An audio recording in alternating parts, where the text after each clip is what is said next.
হিন্দ বন্ধুরা, আজকের ভিডিওর টপিক সবাইয়ের রিকোয়েস্ট, তার মধ্যে বিশেষ করে বিশ্বরূপ, সুস্মিতা সিং, এরকম আরও কয়েকজন ছাত্রছাত্রীর জিজ্ঞাসা এবং রিকোয়েস্টে আজকের ভিডিওর টপিক হলো মক টেস্টে নাম্বার আসছে না। প্রচুর কমেন্ট দেখলাম, উত্তরটা দিতেই হয়, একটা ভিডিওর মাধ্যমে আমি উত্তরটা দেবো।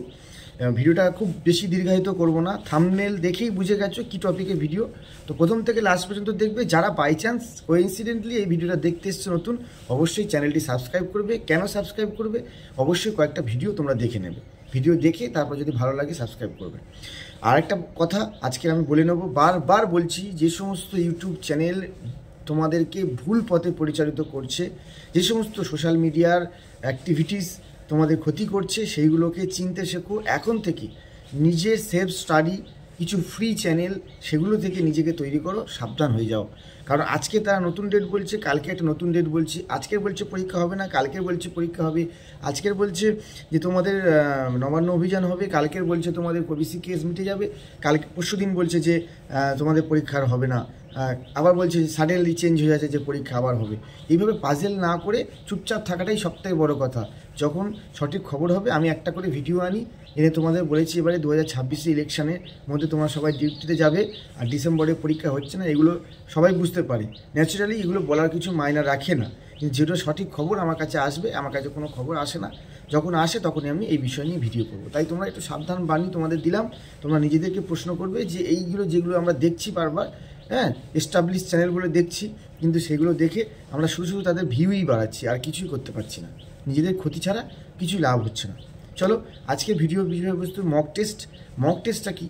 মক টেস্ট মানে কি? যখন আমাদের, যদি আমি কেপিডব্লিউবি পুলিশ ডিপার্টমেন্টে রিলেটেড বলি, যে কটা সিলেবাস আছে, ম্যাথ, জিকে, জিআই এবং 10 নম্বর ইংরাজি আছে, সব কটা সাবজেক্ট, সব কটা টপিক যদি আমাদের যখন কমপ্লিট হয়ে যায়, যখন আমরা একটা তৈরি স্টুডেন্ট, আমরা আগে কয়েকবার দিয়েছি, মেরিটে বাদ গেছি, বা বেশ কয়েক বছর এই কম্পিটিটিভ সিলেবাস লাইনে আছি এবং কমপ্লিট হয়ে গেছে, আমার মোটামুটি ম্যাথ, জিকে, জিআই সব মোটামুটি রেডি, সব সাবজেক্ট, সব সুবিধা আছে, জিআই সুবিধা, RS আগরওয়াল সব কিছু বই, notes ready, everything is ready, তখন তুমি মক টেস্ট দিতে যাও। বা অনেকে কী করে, কিছুটা রেডি হলো, মক টেস্ট শুরু করে দেয়। এই দুটোর মধ্যে কিন্তু পার্থক্য আছে। প্রিপারেশান যারা নেয় তাদের দুটো ভাগ আছে। আমি আগেই বলেছি, একটা নতুন যারা 18 থেকে 24 বছর বয়সী যুবক যুবতী যারা আছো, বা তরুণ তরুণী, বা নতুন যারা আমার ভিউয়ার্স, এক্সপিরিয়েন্স যারা আছে তারা, আরেকটা হচ্ছে 24 বা 25 থেকে বাকি 32 বছর বয়স পর্যন্ত বাকি ক্যান্ডিডেট। যারা 25-26 থেকে 32 বছর পর্যন্ত, তাদের বেশিরভাগই আগে থেকে তৈরি হওয়া। তাদের মধ্যে আবার অনেকে বিভিন্ন এসএসসি লাইন থেকে বা বিভিন্ন কর্পোরেট লাইন থেকে পড়াশোনা শুরু করেছে নতুন, তাদের মধ্যেও বয়স্কর মধ্যেও রয়েছে কিছু ক্যান্ডিডেট, তাদের মধ্যে অনেকে নতুন। কিন্তু তাহলে নতুন যারা, তাদের কিন্তু পড়াশোনার জেদ এবং স্টাইলটা পুরো আলাদা। তারা কিন্তু সব কিছু নতুন বই কিনেছে, সুবিদাস হোক, সুবিদাসের জিআই হোক, জিকের লুসেন্ট হোক, সব কিছু নতুন নতুন কিনেছে। আর যারা অলরেডি তৈরি, অনেক ঘাটে জল খেয়ে, অনেক যুদ্ধ, অনেক লড়াই পরাজিত হয়ে তারা একদিকে লড়ছে, তারা যখন মক টেস্ট দেবে তাদের যা নাম্বার আসবে, আর যারা নতুন পড়াশোনা শুরু করে যে মক টেস্টটা দেবে তাদের কিন্তু কম আসবে।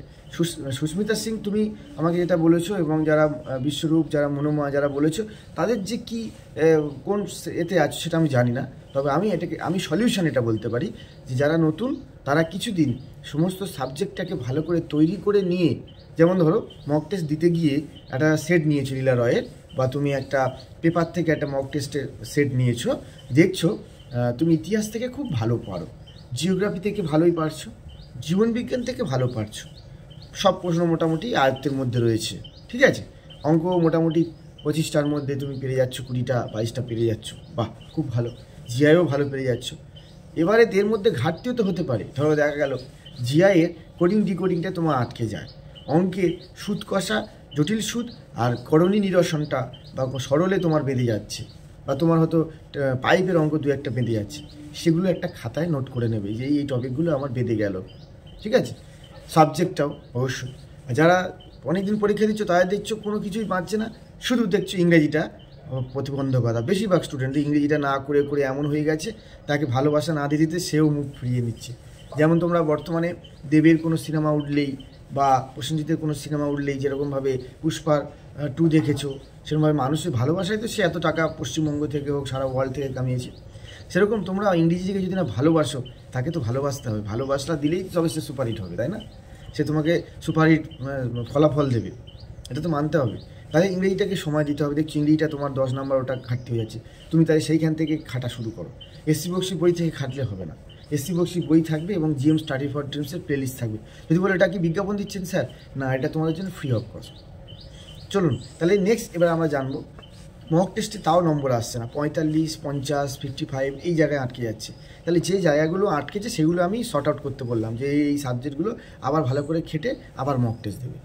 কীভাবে মক টেস্ট দেবে? সকাল থেকে সেই সাবজেক্টটা ভালো করে খাটবে, যে সাবজেক্টগুলো প্রবলেম হবে, রাত্রিবেলা শোয়ার আগে মক টেস্ট আবার দেবে। দেখবে মোটামুটি ওখান থেকে ওই টপিক থেকে প্রশ্ন এলে ওখান থেকে পেরে যাবে। ঠিক আছে, এইভাবে যে অঙ্কটা প্রবলেম হলো, যে জিআইটা প্রবলেম, সেটা প্র্যাকটিস করে চলো, তাহলে টাইমটা কম লাগবে। টাইমটারও তোমরা মক টেস্ট করবে, কতক্ষণ টাইম, আগেবারে কতক্ষণে 25 মিনিটে বা 30 মিনিটে বা 20 মিনিটে কটা করতে পেরেছো, এবারে টাইমটা ভাগ করে দেবে, এবারে টাইমে কটা করতে পারলে, এইভাবে কিন্তু করতে থাকবে। এটা একটা জার্নি, এই যে প্র্যাকটিস মক টেস্ট, এটা একটা জার্নি। এই জার্নিতে শুধু পুলিশের সার্ভিসের সফলতা আসবে না, যে কোনো রেলের গ্রুপ ডি, পিএসসি যে কোনো পরীক্ষায় তোমার কাজে লাগবে। শুধু যে পুলিশে কাজে লাগবে ভুল, পুলিশ পুলিশ পুলিশ এরকম কোনো ব্যাপার নেই।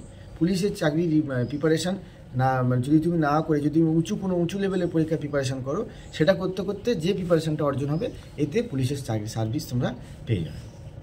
এটাই তো নিয়ম। যারা ডব্লিউবিসির জন্য প্রিপারেশান শুরু করে, তারা কি ডব্লিউবিসি সবাই পায়? সিলেবাসটা এমনভাবে তৈরি, মিসলেনিয়াস পিএসসি সিলেবাস এমনভাবে তৈরি, ওই সিলেবাস কভার করলে পুলিশের পরীক্ষা সহজেই পাস করা যায়, এসআই হোক, কনস্টেবল হোক। তার জন্য ডেসক্রিপটিভটার জন্য নিজের একটু মেধা প্রয়োজন, প্র্যাকটিস প্রয়োজন। মক টেস্টে আরও একটা বড় রহস্য হচ্ছে মক টেস্ট। মক টেস্ট মানে কি? তোমার টেস্ট নেওয়া হচ্ছে, তখন তোমার তৈরি আছো কিনা। মক টেস্টে নাম্বার অর্জন করতে গেলে দেখো, কিছু কিছু সেট 5টা 6টা 7টা 8টা সেট হওয়ার পরে এমন সেট হয় যেটা অঙ্ক বা ইংরাজি বা জিকে আর ওরা খুঁজে পায় না। তখন এটা সেটা মানে এই মোটা হয়তো বই, তার থেকে অনেক মক টেস্ট করা হয়ে গেছে, লাস্টে দেখছো বোম বাসছে অঙ্ক, উল্টো পাল্টা জিকে। তখন তোমার মনে হবে, এ বাবা, এরম জিকে পড়লে কি আমি পরীক্ষা পারবো? আমার তো 40, 45, 55, 60 বেশি হচ্ছে না, কী হবে? কিন্তু পরীক্ষার সেন্টারে কিন্তু ওইরকম বুমবাস্টিং প্রশ্ন হবে না, সবই আয়ত্তের মধ্যে থাকবে, কিছু আয়ত্তের বাইরে থাকবে। তাহলে মনে ওই নিয়ে ঘাবড়ানোর কিচ্ছু নেই। যদি তোমাদের 55+ স্কোর হয়, কন্টিনিউ 60-এর মধ্যে স্কোর হচ্ছে, অবশ্যই ভালো, পরীক্ষা সেটা বাড়বে। ঠিক যেমন মাঠে ঘাটে যখন তুমি ছোটো, রাস্তায় যখন ছোট, সেখানে কিন্তু কম্পিটিশান কম থাকে, নিজে ছোট বা 4-5 জন ছোট। যখন তুমি পরীক্ষার সেন্টারে 1600 মিটার মাঠ করতে যাবে, 5 কিলোমিটার মাঠ করতে যাবে, তখন কিন্তু তোমার সঙ্গে অনেক অনেক প্রতিযোগী থাকবে। রাজ্য পুলিশে 30 জন করে ছাড়ে, সেন্ট্রালে বেশি ছাড়ে, তখন তোমার মনে হবে I have to do it, আমাকে জিততে হবে। মিলখা সিংয়ের সেই কথাটি মনে রাখবে। সেই কথা দিয়েই আমি শেষ করব। মক টেস্ট নিয়ে আর কোনো সমস্যা থাকবে বলে আশা করি আমি মনে করি না। যদি থাকে এই কমেন্ট বক্সে কমেন্ট করবে, যারা আর এই টপিকটা নিয়ে বলুন, অবশ্যই আর একটু ভালোভাবে বলবো। তো মিলখা সিংয়ের সেই কথাটা দিয়ে শেষ করব।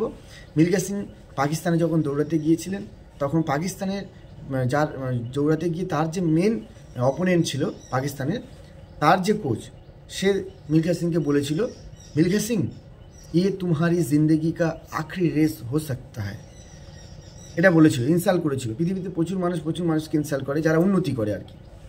তো মিলখা সিং তখন একটা অ্যান্সার দিয়েছিল, দৌড়ুঙ্গা ভি ऐसे ही, মানে আমি যখন তুমি বলছো যে আমি জীবনের শেষ রেস, আমি সেরকমভাবে দৌড়াবো।